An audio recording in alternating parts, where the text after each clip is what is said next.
Satuan Lalu Lintas Polrestabes Palembang menambah titik pemasangan kamera tilang elektronik atau ETLE di lokasi padat kendaraan dan rawan pelanggaran lalu lintas.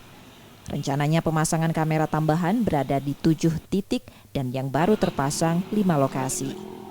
Salah satu penempatan kamera ETLE tambahan berada di Jalan Kiai Haji Abdul Rashid, 5 Ulu, seberang Ulu 1 Palembang.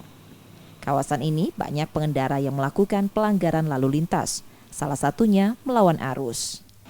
Warga pun antusias dengan penambahan ETLE sebab banyak sekali pengendara, terutama motor, yang melanggar lalu lintas saat pagi menyebabkan kemacetan dan kecelakaan. Kalau menurut kita sih, kamera di jalan ini cukup bagus. Bisa memantau lalu lintas, ada pelanggaran bisa tahu. Di sini kayaknya cocok, bagus, pas tempat. Sebagai pengguna jalan sini memang sering jalan lewat sini ya? Sering, malah hampir tiap hari. Lawan arus, melanggar, lawan arus, tidak terlalu sering. Tapi kalau pagi ada yang jatuh polisi.